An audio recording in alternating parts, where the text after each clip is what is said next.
பிஸ்மில்லாஹுவின் அவசியம். பிஸ்மில்லாஹிர் ரஹ்மானிர் ரஹீம் இந்த அரபி வார்த்தைக்கான அர்த்தம் என்னன்னு பார்த்தோம் அப்படின்னா அர்-ரஹ்மான் அர்-ரஹீம் ரெண்டுமே அல்லாஹ்வுடைய சிறப்பு பெயர்கள். ரஹ்மானான ரஹீமான அல்லாஹ்வுடைய பெயரை கொண்டு நான் ஆரம்பம் செய்கிறேன். பிஸ்மில்லானா அல்லாஹ்வுடைய பெயரை கொண்டு நான் ஆரம்பம் செய்கிறேன் அப்படின்னு அர்த்தம். அல்லாஹ் குர்ஆனில் சொல்கிறான், யா அய்யுஹல்லதீன ஆமனு ذிக்ருல்லாஹ ذிக்ரன் கசீரா, ஈமான் கொண்டோர்களே என்னோட பேரை நீங்கள் அதிகமாக நினைவு கூறுங்க. இதுக்கு ரிலேட்டடான இதே மாதிரியான ஆயத்துகள் குர்ஆனில் பல இடங்களில் வர்றதை நம்ம பார்க்கலாம். அதாவது அல்லாஹ் இவ்வளோ பல இடங்களில் இவ்வளோ அழுத்தமாக சொல்கிறதுக்கான காரணம் என்னென்னா, அந்தளவுக்கு நல்ல காரியங்களை நல்ல விஷயங்களை ஆரம்பிக்கிறதுக்கு முன்னாடி பிஸ்மில்லா சொல்கிறது அவசியங்கிறத நம்ம புரிஞ்சுக்கணும். ஸல்லல்லாஹு அலைஹி வஸல்லம் ஒரு இடத்துல சொல்லுவாங்க, என்ன உன்னைத்தி அல்லாஹ் எதுக்குரு சுமல்லா, எங்கே பிஸ்மில்லா சொல்லப்படலையோ அங்கே ஷைத்தான் அனுமதிக்கப்பட்டுறான். அதாவது எங்கே பிஸ்மில்லா சொல்லப்படலையோ அந்த இடம் ஷைத்தானுடைய இடம்னு சொல்கிறாங்க ரசூலுல்லாஹ். நம்ம வீடுகளில் பெரியவங்கள்லாம் சொல்லுவாங்க, நம்ம கேள்விப்பட்டிருப்போம், நம்ம பிஸ்மில்லா சொல்லாமல் சாப்பிட்டோம் அப்படின்னா நம்ம சாப்பாடை ஷைத்தான் சாப்பிட்ருவான் அப்படின்லாம். கொஞ்சம் யோசிச்சு பாருங்களேன், ரசூலுல்லாஹ் அப்படி சொல்லியிருக்காங்க, பெரியவங்க இப்படி சொல்கிறாங்க. ஆனால் நம்ம பிஸ்மில்லா சொல்லாமல் சாப்பிட்டாலும் நம்ம வயிறு தான் நிரம்புது. அப்போது அதுக்கான சரியான விளக்கம் என்ன? நம்ம பிஸ்மில்லா சொல்லாட்டி ஷைத்தான் சாப்பிட்ருவான், ஆனால் நம்ம வயிறு தானே நிரம்புது.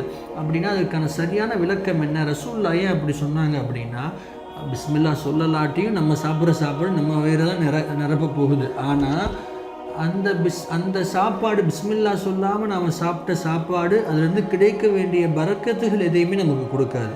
அதிலிருந்து கிடைக்க வேண்டிய பெனிஃபிட்ஸ், அதிலிருந்து நமக்கு கிடைக்க வேண்டிய பரக்காத்துகள், ரஹமத் எதுவுமே நமக்கு கிடைக்காம அல்லாஹ் அதிலிருந்து எடுத்துருவான். ஆக அதனால தான் நம்ம சாப்பிட்றதுக்கு முன்னாடி நம்ம பிஸ்மில்லா சொல்கிறது, நல்ல காரியங்களை ஆரம்பிக்கிறதுக்கு முன்னாடி பிஸ்மில்லா சொல்கிறது நமக்கு அவசியமான ஒன்றுங்கிறத நம்ம புரிஞ்சுக்கணும். அல்ஹம்துலில்லாஹ். சரி, எல்லா இடத்துலையுமே பிஸ்மில்லா சொல்லணுமா அப்படின்னா கண்டிப்பாக நல்ல காரியங்களை ஆரம்பிக்கிறதுக்கு முன்னாடி எல்லா இடத்துலையுமே பிஸ்மில்லா சொல்லணும் தான். ஆனால் சில இடங்களில், அதாவது அருவருப்பான விஷயங்கள், முகம் சுளிக்கிற மாதிரியான காரியங்களை ஆரம்பிக்கிறதுக்கு முன்னாடி கண்டிப்பாக பிஸ்மில்லா சொல்லக்கூடாது. எக்ஸாம்பிளுக்கு கழிவறைக்குள்ளே நுழையிறதுக்கு முன்னாடி, செப்பல் போடுறதுக்கு முன்னாடி, இந்த மாதிரியான கைண்ட் ஆஃப் திங்ஸ் ஆரம்பிக்கிறதுக்கு முன்னாடி நம்ம பிஸ்மில்லா சொல்கிறத தவிர்த்துக்கணும். உதாரணமாக இந்தோனேஷியாவில் லினா முகர்ஜிங்கிற ஒரு டிக்டாக் செலிப்ரிட்டி, அவங்க ஃபேமஸானவங்க, அவங்க வேணும்னே முஸ்லீம்களை இழிவுபடுத்துகிறதா நினச்சிக்கிட்டு பன்றிக்கறியை சாப்பிட்ருக்காங்க. பிஸ்மில்லா சொல்லி, வேணும்னே பிஸ்மில்லா சொல்லி பன்றிக்கறி சாப்பிட்ருக்காங்க. அதுக்கு நம்ம மார்க்கத்தில் பன்றிக்கறி சாப்பிட்றதே கூடாது, அதை பிஸ்மில்லான்னு வேறு சொல்லி சாப்பிட்ருக்காங்க. இதை அவங்க என்ன பண்ணியிருக்காங்க அப்படின்னா, இப்படி சாப்பிட்றத வீடியோவாக எடுத்து அதை இன்டர்நெட்டில் போஸ்ட்டும் போட்டிருக்காங்க, சமூக வலைதளங்களில் பதிவும் போட்டிருக்கிறாங்க.